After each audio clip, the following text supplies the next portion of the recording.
არც ერთხელ ხმარ მომიცია არც სააკაშვილისთვის, არც ივანიშვილისთვის. ეს სასაკვირველია არც თავის გადარჩენა, რომ აი ნახეთ თქვენ როგორ მიეცით ხმა და მე არ მომიცია, მაგრამ რაღაცნაირად არ მომწონდა მიშას ფიგურა, იმიტომ რომ ეტყობოდა რომ ის არის უმართავი. და უმართავი ადამიანი ვერ მოიტანს დემოკრატიულ ღირებულებებს. ნუ ივანიშვილს იმიტომ არ მივეცი, რომ ღიად ჩანდა რუსული და ფინანსებით არის და შესაბამისად ნაცობასაც ვერ დამაბრალებენ ყოველ შემთხვევაში ნაცნობები და ვინც მიცრობს თორემ ახლა უცხო ადამიანებისგან არც აგასაკვირი. სხვაობები თავისთავად ასევე ძალიან დიდია. მაშინ უფრო იყო კონკრეტულ გადაცდომებზე. სამართლიანობა ხო ყველაზე მთავარი და ახლა ძალიან შორს წავედით. 2012-შივე ჩანდა პრინციპში ოღონდ იმდენად დიდი პრობლემა იყო წინა ხელისუფლება, რომ ბევრმა არ შეიმჩნია. სააკაშვილს ჰქონდა გარკვეული შემაკავებელი დასავლეთის სახით და რამაც იმუშავა კიდეც.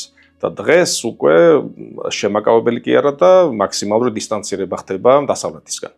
ამიტომ შემაკავებელი ფაქტობრივად აღარ არის. ან უნდა იყოს ძალიან ხისტი პასუხი დასავლეთიდან. ისი იმედიც გვაქვს. მაინც ყველაზე მთავარი არის ხალხი როგორ მოიქცევა. პრობლემები იგივე დარჩა და ახალი დაემატა.